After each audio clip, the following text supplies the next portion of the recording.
নমস্কার, আমি অরিন্দম ভগত পঠন পাঠনের চ্যানেলে তোমাদের স্বাগত জানাই।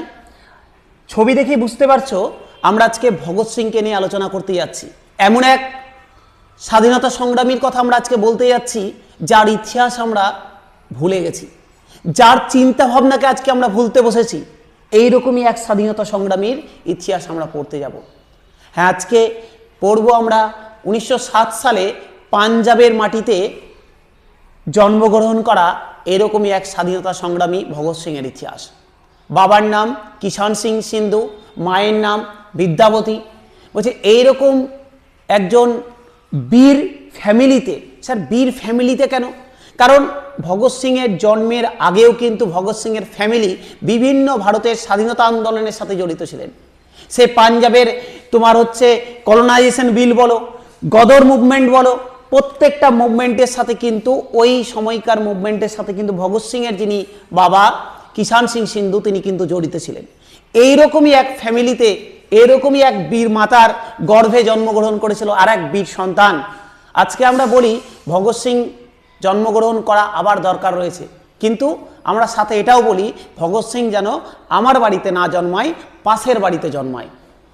ঠিক আছে, কারণ বুঝতেই পারছো।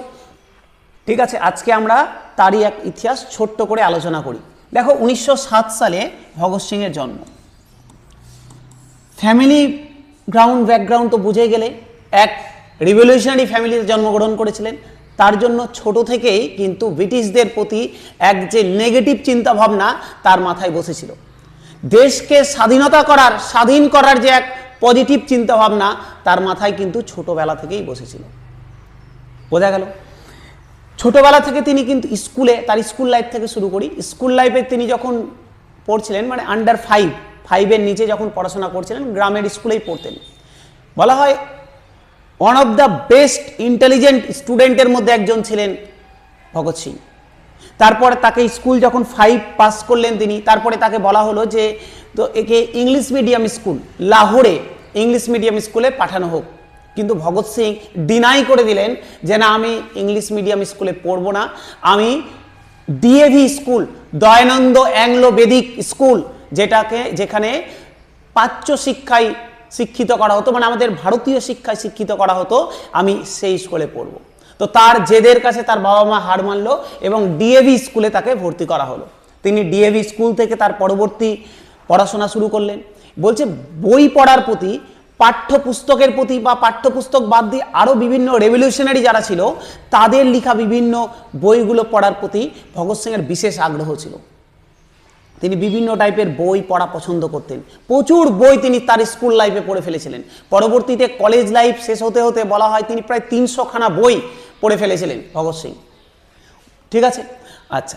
এরপরে ধীরে ধীরে স্কুল লাইফ যখন তার চলছে, সেই সময় থেকে তিনি বিভিন্ন আন্দোলনে যোগদান করা, বিভিন্ন আন্দোলনে ধর্মঘটে সামিল হওয়া, এগুলো প্রত্যেকটা অ্যাক্টিভিটির সাথে তিনি ছোটোখাটোভাবে জড়িত। বলছে তার যে অবদানটা শুধু লড়াই নিয়ে না, তার অবদানটা তার মানসিকতাকে নিয়ে। তিনি যে মানসিকতার পরিচয় দিয়েছিলেন, ভাবো একটা ছেলে যখন স্কুলে পড়ছে, 7-8-এ যখন পড়ছে, ওনার বাবা একদিন জমিতে কাজ করছেন, জমিতে গিয়ে বাবাকে জিজ্ঞাসা করছে, বাবা কি লাগাচ্ছ জমিতে? বাবা বলছে গাছ লাগাচ্ছি। বলছে কি হবে গাছ লাগিয়ে? বলছে এই একটা গাছ থেকে অনেক ফল হবে। উনি বললেন তাহলে এক কাজ করি, আমি এখানে বন্দুক পুঁতে দিই, তাহলে বন্দুকের গাছ হবে, অনেক বন্দুক হবে, ওই বন্দুক দিয়ে আমি ইংরেজদেরকে মারবো। তাহলে এটা দেখালো যে তার ওই বাচ্চা বয়সে মানসিকতাটা কি তৈরি হয়েছিল। তার বাবা তো হতবাক, বাবা মা বুঝে গেছিল যে এই ছেলে বড় হয়ে আর যাই হোক না কেন বড় রেভলিউশনারি হবে, বড় কোনো গিয়ে দেশের জন্য কোনো কাজ করবে। তার বাবা মা ছোটবেলায় বুঝে গেছিল। তার আরও কিছু কাহিনীতে বলি। এর ঠিক কিছুদিন পরে 1907 সালে জন্ম। ভাবো 1919 সালে জালিয়ানবাগের হত্যাকাণ্ড হলো। 1919 সালে 13ই এপ্রিল জালিয়ানবাগের হত্যাকাণ্ড হলো। আমি জালিয়ানবাগের হত্যাকাণ্ডের ডিটেলসে যাচ্ছি না, কারণ আমরা পড়তে চাইছি ভগৎ সিং, আমরা ভগৎ সিংকে নিয়ে আলোচনা করছি। তো এটার সাথে কত বছর বয়স? 1907-এ জন্ম, 1919 সালে হয়েছে, মানে 12 বছর বয়স। যখন জালিয়ানবাগের হত্যাকাণ্ড হয় ভগৎ সিংয়ের বয়স মাত্র 12। এইটা রিলেটেড তার আর একটা কাহিনী। জালিয়ানবাগের হত্যাকাণ্ডে তো প্রচণ্ড হত্যালীলা চালানো, একদম লজ্জাজনকভাবে ব্রিটিশরা ভারতীয়দেরকে যেভাবে গুলি করে মারা হলো, অফিসিয়াল রিপোর্টে তো বলা হয়েছিল প্রায় 379 জন মারা গেছে আর 1200-র বেশি আহত হয়েছে, এটা অফিসিয়াল রিপোর্ট। আনঅফিসিয়াল রিপোর্টে বলা হয় 1000-এরও বেশি মারা গেছিল। জালিয়ানবাগের যে পাঞ্জাবের যে জালিয়ানবাগের যে মাঠটা আছে, মাঠ প্রাচীর দিয়ে ঘেরা, যার একটাই এন্ট্রান্স দরজা ছিল আর তাছাড়া কোনো দরজা নেই, বেরানোর কোনো রাস্তা নেই। বলছে ব্রিটিশ ফোর্স ঢুকে একদম এলো পাথারি গুলি চালাতে শুরু করলো। ওর মিডিল একটা কুয়ো ছিল, বলছে কুয়োতে মানুষজন প্রাণে বাঁচার জন্য কুয়োতে এত মানুষ জাম্প দিয়েছে, কুয়ো লাশে ভরে গেছে।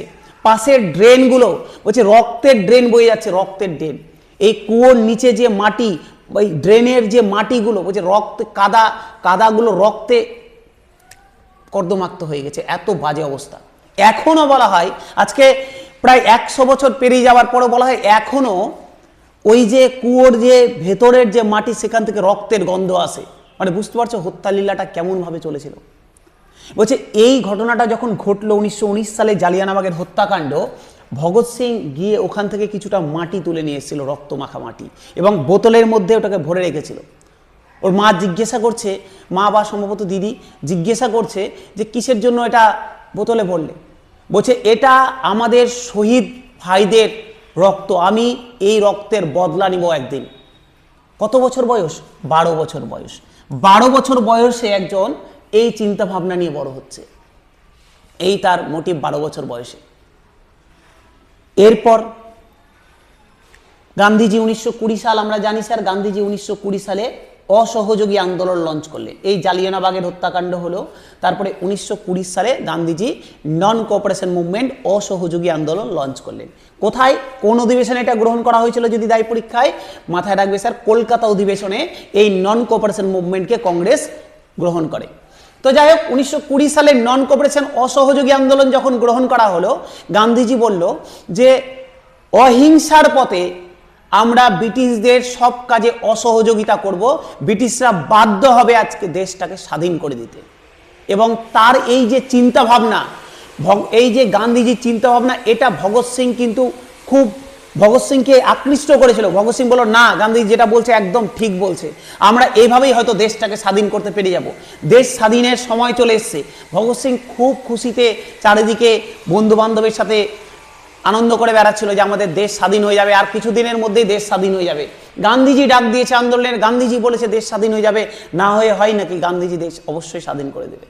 তো গান্ধীজির একজন বড় ফলোয়ার ছিলেন ভগৎ সিং, কিন্তু কিছু একটা ঘটনা ঘটে গেল যেটার জন্য গান্ধীজির দেখানো রাস্তা থেকে ভগৎ সিং বেরিয়ে আসলেন। কি হয়েছিল? 1922 সাল 5ই ফেব্রুয়ারি 1922 সাল 5ই ফেব্রুয়ারি উত্তরপ্রদেশের গোরখপুরে চৌরি চৌড়া বলে একটা জায়গা আছে। সেই চৌরি চৌড়াতে এই অসহযোগী আন্দোলনের একটা ওয়েভ, একটা দল ওখানে জমায়েত হয়েছিল এবং তারা বলল যে এখানে যারা ব্রিটিশরা বিভিন্ন জিনিস বিক্রি করছে সেইগুলোকে তুলে দিতে হবে, আমরা ব্রিটিশদের জিনিসপাতি কিনবো না বা কিনতে দিব না মানুষকে। তো এটা নিয়ে পুলিশের সাথে এই যে অসহযোগী আন্দোলনের যারা ফলোয়ার্স ছিল বা ওখানকার যারা লোকাল অধিবাসী ছিল তাদের সাথে পুলিশের একটা তর্ক বিতর্ক শুরু হয় এবং এই তর্ক বিতর্কটা গিয়ে হাতাহাতিতে পরে গুলি চালানো পর্যন্ত গিয়ে দাঁড়ায়। বলছে পুলিশদের গুলিতে বেশ কিছু ওই সময় আন্দোলনকারী মারা যায় এবং ভিড় এতটা ছিল এই আন্দোলনের ওই চৌরি চৌড়াতে এত মানুষের জমায়েত হয়েছিল যে এই ভিড় তখন লাগাম ছাড়া হয়ে যায় এবং ভিড়টার জন্য পুলিশ বাধ্য হয় গিয়ে থানার মধ্যে লুকাতে। থানার মধ্যে লুকিয়ে ভিতর থেকে লক করে দিয়েছে, আর লোহার গেট। পুলিশ ভেবেছে আমরা তো বেঁচে গেলাম, কারণ ভিতরে ঢুকতে পারবে না। এবার বাইরে থেকে উত্তেজিত জনতা বাইরে থেকে একটা তালা মেরে দিয়েছে, দিয়ে গোটা স্টেশন, পুলিশ স্টেশনকে আগুন দিয়ে জ্বালিয়ে দিল। ডাটা বলে, কোথাও বলে 17, কোথাও বলে 23, যাই হোক না কেন, মোটামুটি আমি 23 ধরেই চলছি, প্রায় 23 জন পুলিশ অফিসার ছিল ভিতরে যারা আগুনে পুড়ে মারা যায়। এবং এই ঘটনার তীব্র নিন্দা করলেন গান্ধীজি। এই ঘটনার তীব্র নিন্দা করলেন গান্ধীজি। এই ঘটনাটা চৌরি চৌড়া ঘটনা নামে পরিচিত। গান্ধীজি বলল আমরা যে কারণে অসহযোগী আন্দোলন লঞ্চ করলাম যে অহিংসার পথে থাকবে, এখানে হিংসা ঢুকে গেছে, আর আমরা এই আন্দোলনটাকে কন্টিনিউ করব না। গান্ধীজি বলল আমরা আন্দোলনটাকে তুলে নেব। তার ঠিক 7 দিন পর 12ই ফেব্রুয়ারি 1922 সাল এই আন্দোলন তুলে নেওয়া হলো। আর এখান থেকেই শুরু হলো ভগৎ সিং এর ভগৎ সিং হয়ে ওঠার ইতিহাস। আজ যদি চৌরি চৌড়া না ঘটতো তাহলে আজকে হয়তো আমরা ভগৎ সিং এর ইতিহাস পড়তাম না, হয়তো ভগৎ সিং তৈরি হতো না, অন্যান্য আরও যারা ফলোয়ার ছিল তাদের মতো একটা ফলোয়ার হয়ে ভগৎ সিং থেকে যেত। এই 1922 সালের চৌরি চৌড়ার ঘটনার জন্যই আজকে আমরা ভগৎ সিং এর ইতিহাস পড়ছি। এই ঘটনার পর ভগৎ সিং গান্ধীজির যে দেখানো রাস্তা সেখান থেকে বেরিয়ে আসলেন। তিনি গান্ধীজিকে দোষ দিলেন না, তিনি বলেন গান্ধীজি যেটা করছে তার জায়গাতে ঠিক, কিন্তু আমি এই রাস্তায় মানতে পারবো না, এইভাবে আমরা চলতে পারবো না, আমি ডিরেক্ট অ্যাকশনে আসবো, ব্রিটিশ যে ভুল করলে তাকে মারবো, এইভাবে সবসময় হাত জোর করে সবসময় পত্র লিখার মাধ্যমে অ্যাপ্লিকেশনের মাধ্যমে আমরা আর চলতে পারবো না, আমরা ডিরেক্ট অ্যাকশনে আসবো। তো বললো আমরা আমার রাস্তাটাকে আলাদা করে নিলাম। ভগৎ সিং এখান থেকে বেরিয়ে গেল। তার মা প্রায় দেখো 1922 সাল 7 জন্ম, 1922 সাল প্রায় 15 বছর হয়ে গেছে। ভগৎ সিংয়ের মা বলল যে বিয়ে করে নাও, বয়স হয়েছে। তখন ওই রকম টাইমে এই 15-16 বছর বয়সে বিয়ে হয়ে, আমরা করে এসেছি গান্ধীজির বিয়ে 13 বছর বয়সে। তো ভগৎ সিংকে বলা হলো যে বিয়ে করে নাও। ভগৎ সিং বলল, কি সুন্দর একটা কথা বলেছে জানো, বলছে যদি স্বাধীনতার আগে আমার বিয়ে হয় তবে মৃত্যু আমার বউ হবে। বলছে স্বাধীনতার আগে যদি আমাকে বিয়ে করতে হয় তাহলে মৃত্যু অবশ্যই আমার বউ হবে। এই বলে ভগৎ সিং বাড়ি ছেড়ে দিল। বাড়ি ছেড়ে ভগৎ সিং পাড়ি দিল, চলে আসলো HRA, একটা সংস্থা ছিল HRA, স্যার এখানে লিখছি HRA। 1924 সালে তৈরি হয়েছিল HRA সংস্থা, 1924 সাল। 1924 সাল এই সংস্থাটা হিন্দুস্তান, পুরো নাম হিন্দুস্তান রিপাবলিক অ্যাসোসিয়েশন। এই হিন্দুস্তান রিপাবলিক অ্যাসোসিয়েশনে যোগদান করলো ভগৎ সিং। এই সংস্থাটার দু একজন লিডারের নাম বলি, চন্দ্রশেখর আজাদ, সচ্চিদানন্দ সান্যাল, চন্দ্রশেখর আজাদ, ঠিক আছে, ইনি ছিলেন, ভগৎ সিং ছিলেন, আরও লিডার ছিল, অনেকে ছিল, জওহরলাল নেহরু জড়িত ছিল। তো মেন স্যার চন্দ্রশেখর আজাদ এইটার একটা লিডার ছিলেন। এইটার সংস্থা, এই যে HRA সংস্থা, এরা একটু বিপ্লবীবাদী সংস্থা ছিল। মানে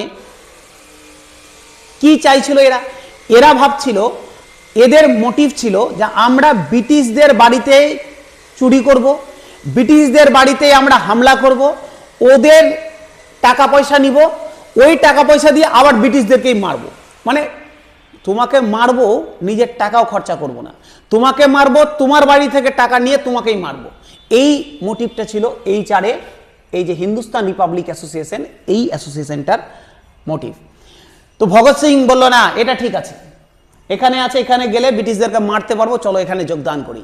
HRA-তে যোগদান করলো এবং 1925 সালে 1925 সালে 9ই আগস্ট, 9th of August 1925 সাল 9ই আগস্ট কি হলো, কাকুরি ট্রেন ডাকাতি বলে একটা ইনসিডেন্ট ঘটলো। একটা ট্রেন লাহোর থেকে কাকুরির দিকে যাচ্ছিল, ওই ট্রেনে তারা ডাকাতি করলো, এই HRA দল, ঠিক আছে, ডাকাতি করে সেখান থেকে লুটপাট করা হলো। এবার যখন এটা তদন্ত, আমি আর কাকুরি ট্রেন ডাকাতিটাকে নিয়ে আলোচনা করছি না বিস্তারিত, কারণ ওটাও একটা বড় হিস্ট্রি আছে। তো এটা নিয়ে যখন তদন্ত এগালো, তখন কি করা হলো, 4 জনকে ফাঁসি দেওয়া হলো এবং প্রায় 16-17 জনকে যাবজ্জীবন কারাদণ্ড দেওয়া হয়েছিল।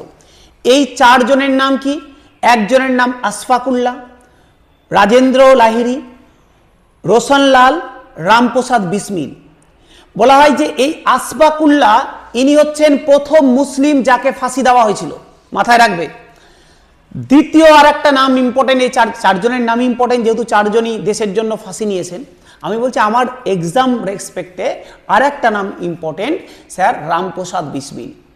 কেন ইম্পর্টেন্ট স্যার, যখন এদের ফাঁসি হয়ে গেল, এবার ভগৎ সিং বলছে, দেখো নর্মালি হয় কি, আমি একটা দলে কাজ করছি, আমার দলের 4 জনের ফাঁসি হয়ে গেল, 16-17 জনের যাবজ্জীবন কারাদণ্ড হয়ে গেছে, দলটা ভেঙে পড়া উচিত।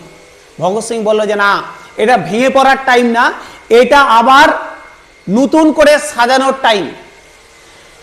তিনি বললেন, এই যে রামপ্রসাদ বিসমিল যার ফাঁসি হলো, তার একটা বিখ্যাত উক্তি ছিল, সরফরোশি কি তমন্না अब हमारे दिल में है, देखना है जोर कितना बाजुए कातिल में है। বুঝতে পারছো, সরফরোশ কি তামান্না, মানে গলা কাটার ইচ্ছা এখন আমার মনের মধ্যে আছে, গলা কাটানোর ইচ্ছা আমার মনের মধ্যে আছে। দেখব যারা বিরোধী বা ইংরেজ তাদের মধ্যে কত শক্তি আছে আমাকে মারার, ওর মারার শক্তি বেশি না আমার গলা কাটানোর ইচ্ছাটা বেশি।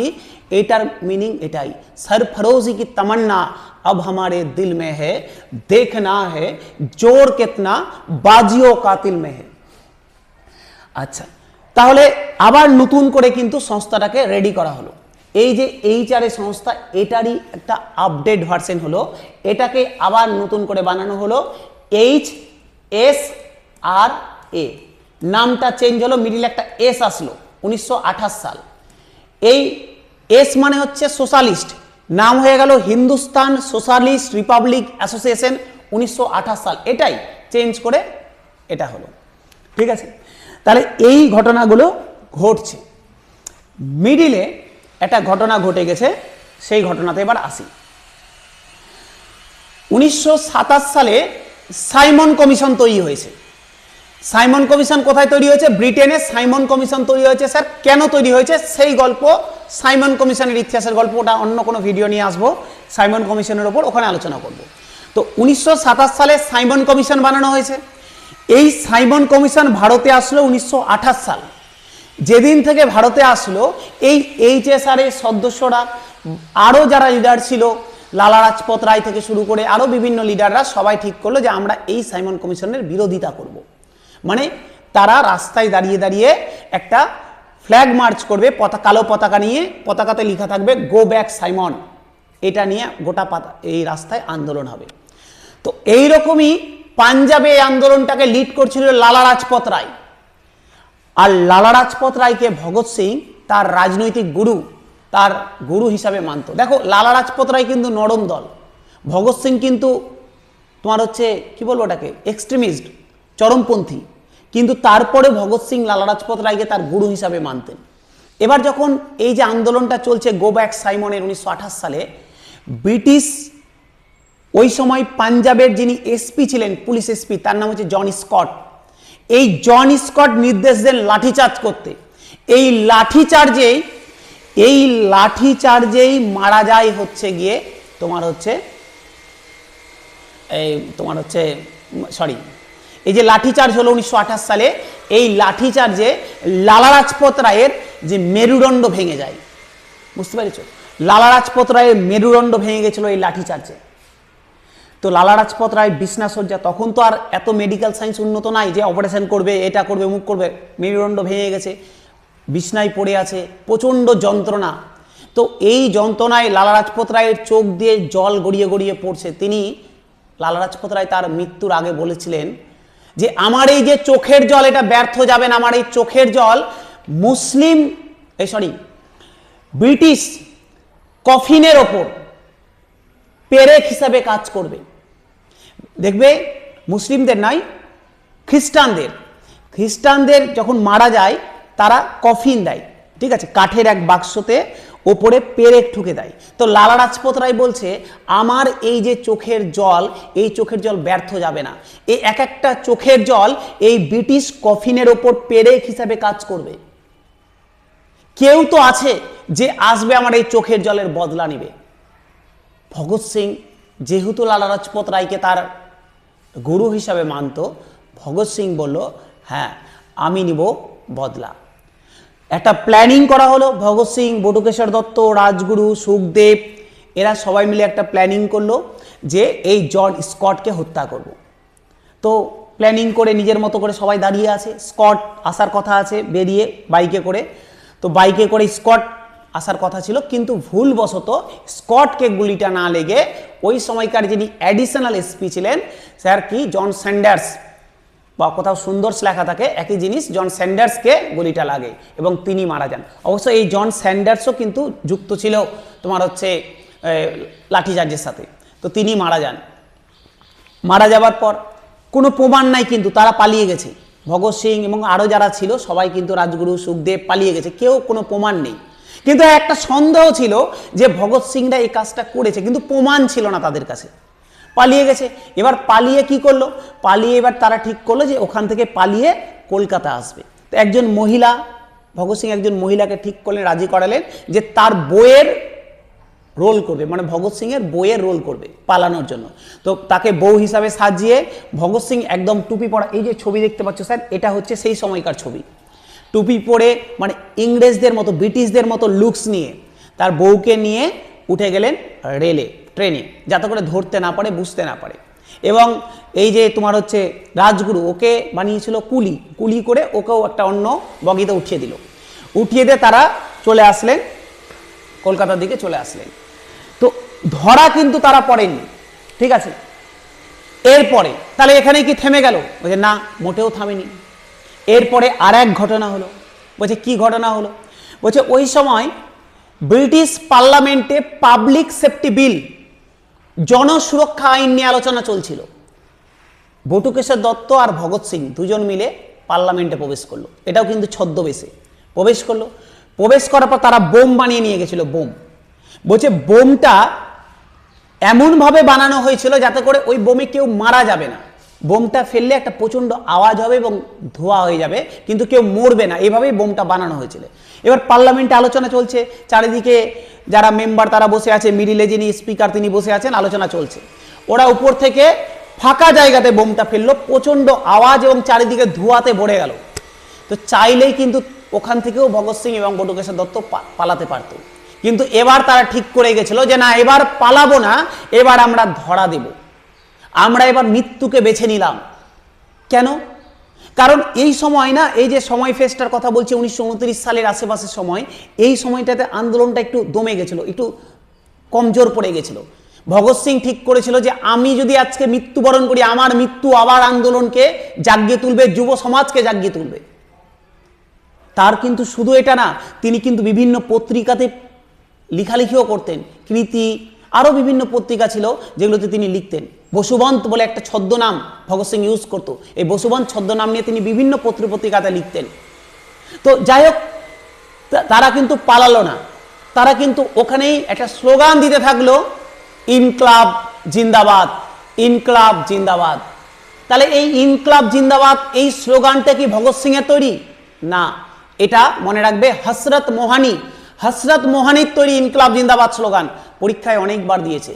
তবে এটাকে পপুলার করেছে ভগৎ সিং। বোঝা গেল? ইনকলাব জিন্দাবাদ এই স্লোগানটা হযরত মোহানির দেওয়া, কিন্তু এটাকে পপুলার বানিয়েছিল ভগৎ সিং। গেল, তাকে অ্যারেস্ট করা হলো, বটুকেশ্বর দত্তকেও অ্যারেস্ট করা হলো। অ্যারেস্ট করে কোর্টে নিয়ে যাওয়া হয়েছে। এবার কোর্টে বিভিন্ন ট্রায়াল হচ্ছে, তারপরে সাথে সাথে রাজগুরু, সুখদেব এরাকেও অ্যারেস্ট করেছে। বলছে বটুকেশ্বর দত্ত তো জেল হয়ে গেল, থেকে গেল, কিন্তু ভগৎ সিং, রাজগুরু, সুখদেব এদের ফাঁসি ঘোষণা হলো। এবার গল্প স্যার, এখানে যিনি জাজ ছিলেন উনি জিজ্ঞাসা করলেন, এক মিনিট,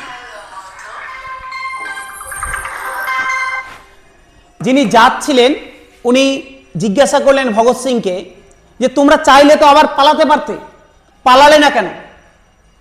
বললো আমরা পালাতে আসেনি। তাহলে বলছে তাহলে কি করতে এসেছো? বলছে তাহলে আমরা কি করতে এসেছি? বলছে if deaf are to hear then sound has to be very loud. যদি কানে কালাদেরকে শোনাতে হয় তাহলে আওয়াজ জোরে হতে হবে। আমরা এই আওয়াজটা দেওয়ার জন্য এখানে এসেছি। এই যে আওয়াজ, তোমরা তো এতদিন ধরে এমনি বলছি, তোমরা তো শুনছো না, তোমাদেরকে এটা দেখাতে এসেছি। আমরা চাইলে বোম, অরিজিনাল বোম মারতে পারতাম, কিন্তু আমাদের মারাটা উদ্দেশ্য ছিল না। আমাদের উদ্দেশ্য ছিল এই নিউজটা পৌঁছানো সবার কাছে যে আমরা চাইলে মারতে পারি, তো আমাদের কথাটাকে সিরিয়াসলি নাও। দেখো, if deaf are to hear then sound has to be very loud. কানে যারা কালা তাদেরকে যদি শোনাতে হয় তাহলে আওয়াজটাকে জোরে করা দরকার, এটা বলেছিল ভগৎ সিং। তো তাদের ফাঁসি ঘোষণা হলো। এবার গল্প, ফাঁসি কিভাবে হয়? যে কাজে কেউ মারা যায়নি, যে শুধুমাত্র একটা সাউন্ড হয়েছে, সেই কাজে তো ফাঁসি হয় না। বলছে এটার সাথে টানা হলো ওই যে আগে জন স্যান্ডার্সকে হত্যা করেছে ওই কেসটাকেও নিয়ে আসা হলো, দিয়ে কোনো প্রমাণ ছাড়া তার সত্ত্বেও তাদেরকে ফাঁসি ঘোষণা করা হলো। তিনজন হাসি মুখে, তারা তো চেয়েছিল, ভগৎ সিং চেয়েছিলেন ওনারা যে আমরা ফাঁসিটা নিব, যাতে করে যারা যুব সমাজ আছে তারা যেন আন্দোলনে নামতে পারে। ইচ্ছা করে বারবার জাজকে বলছে আমাদেরকে ফাঁসি দেন, আমরা রেহাই চাই না, আমরা ফাঁসি চাই। বুঝতে পারছো? আর এখনকার নেতারা 5 দিন জেলে যাচ্ছে তো পেট খারাপ, মাথা খারাপ, বাহানা দিয়ে বেরিয়ে যাচ্ছে। তো যাই হোক, ফাঁসি ঘোষণা হলো। ডেট ঠিক হলো 1931 সালে 24শে মার্চ ফাঁসি হবে। ডেট ঠিক হলো 1931 সালে 24শে মার্চ 1931 সাল 24শে মার্চ তার ফাঁসি হবে, এই ডেটটা ঠিক করা হলো।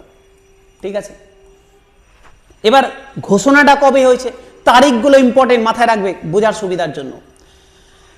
কোথাও দেওয়া থাকে, কোথাও দেওয়া আছে 7ই অক্টোবর 1930 সালে তার ফাঁসি ঘোষণা হয়, কোথাও বলা আছে, বিভিন্ন সোর্সে বলা আছে 14ই ফেব্রুয়ারি তার ফাঁসি ঘোষণা হয়। আচ্ছা, অক্টোবরেই হোক বা 14ই ফেব্রুয়ারি হোক, যেটাই হয়েছে, আমরা সেই তারিখে যাচ্ছি না, কিন্তু সময়টা বোঝার চেষ্টা করো। এবার স্যার একটু এটাকে সাইডে রেখে একটু অন্য ঘটনা বলছি, না হলে এটার সাথে কানেক্ট করতে পারবে না।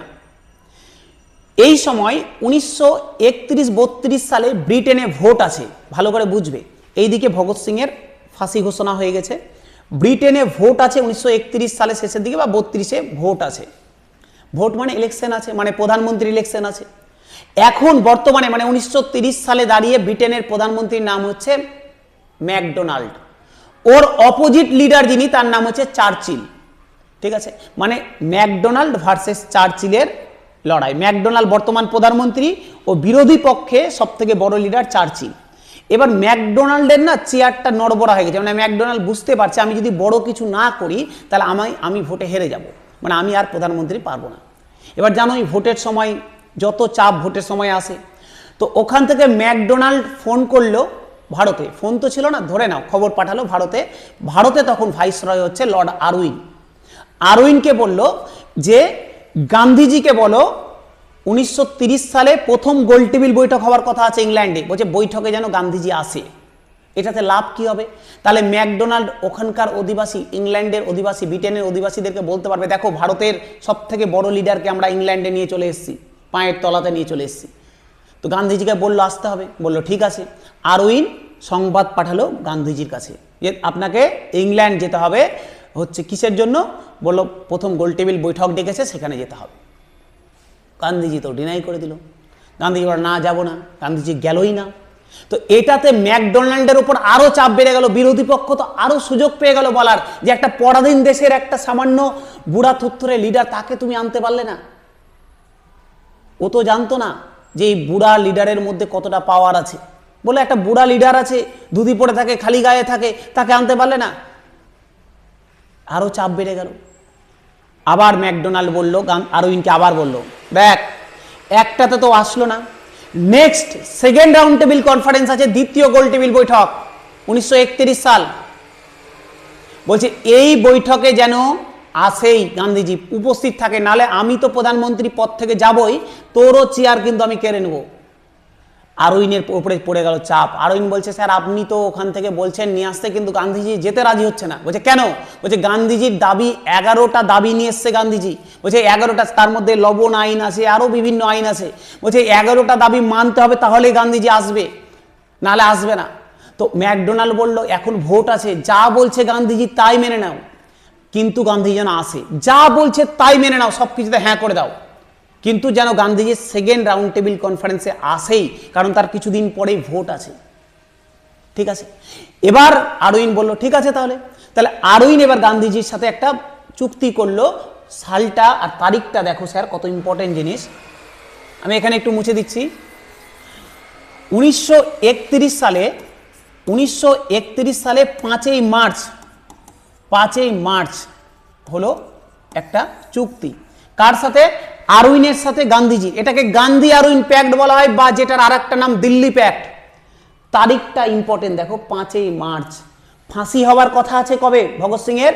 24শে মার্চ, মানে ফাঁসির ঠিক কয়েকদিন আগে চুক্তিটা হয়েছে। এবং গান্ধীজির কাছে এটা ফুল পাওয়ার ছিল, গান্ধীজি যাই বলতো তাই মানতে বাধ্য ছিল আরউইন। কিন্তু গান্ধীজি বলা হয়, গান্ধীজি একবার ভগৎ সিং এর বা সুখদেব রাজগুরুর ফাঁসির মুকুবের কথা তোলেই নেই এই প্যাক্টে। তাহলে এটা সারা জীবন গান্ধীজির কাছে প্রশ্ন তোলা হবে। যতই যে গান্ধী ভক্ত হোক, আমরা গান্ধী বিরোধী না, গান্ধী বিরোধী না, কিন্তু ইতিহাস যেটা বলছে সেটা মানতে হবে। গান্ধীজির পুরো ইতিহাস যদি স্বর্ণাক্ষরে লেখা থাকে, গান্ধীজির এই ঘটনা তার কালো কয়লা দিয়ে লেখা থাকবে তার জীবনে। এই একটা কারণের জন্যই তার যখন 1931 সালে করাচি অধিবেশন হয়, তখন করাচি অধিবেশনে গান্ধীজিকে ব্ল্যাক ফ্ল্যাগ দেখিয়েছিল করাচির মানুষ। ঠিক আছে, তো যাই হোক, যারা আর এক পক্ষের যে দাবি বলছে না গান্ধীজি চেয়েছিল মুকুব করাতে কিন্তু হয়নি, কেন হয়নি? ওরা যুক্তি দিচ্ছে যে ওখানে নাকি একটা যে দস্তাবেজটা দেওয়া হয়েছিল, যে চৌথাটা দেওয়া হয়েছিল যেখানে গান্ধীজি সাইন করেছিল, ওখানে লেখা ছিল যে রাজনৈতিক যারা বন্দী তাদেরকে ছেড়ে দেওয়া হবে। বলছে গান্ধীজি নাকি এটা অ্যাভয়েড করে গেছিল, বুঝতে পারেনি যে রাজনৈতিক বন্দী আছে। যখন সাইন হয়ে গেল, ব্রিটিশরা বলছে আমরা তো রাজনৈতিক বন্দির কথা বলেছি, আমরা তো সব বন্দির কথা বলিনি, আর ভগৎ সিং রাজনৈতিক বন্দী না, ও ক্রিমিনাল অ্যাক্টিভিটির জন্য ঢুকেছে, এই জন্য ভগৎ সিংকে ছাড়তে পারবো না। আমি ধরে নিলাম যে এই ঘটনাটা সত্য, কিন্তু যদি সত্য হয়ও তাহলে গান্ধীজি তো লয়ার ছিল, ছোটোখাটো লয়ার নয়, ওই সময়কার সব থেকে বড় ওয়ান অফ দ্য বিগেস্ট লয়ারের মধ্যে গান্ধীজি একজন ছিল, যে লন্ডন থেকে ল পাস করে এসেছিল। জওহরলাল নেহরু ছিল, ভোলাভাই দেশমুখ ছিল, প্রত্যেকে ল সাথে যুক্ত ছিল। ওরা যখন সাইন করেছে এটাতে, তো কেন দেখে নেয়নি যে ওটা রাজনৈতিক বন্দির কথা বলেছে? সেটা থাকলেও এটা তো বাঁচার রাস্তা নয়, তার মানে এটা দিয়ে গান্ধীজির ওই দোষকে ঢাকা যাবে না। তাহলে এই জায়গাটাতে কিন্তু একটা প্রশ্ন থেকেই যায় গান্ধীজির ইতিহাস নিয়ে।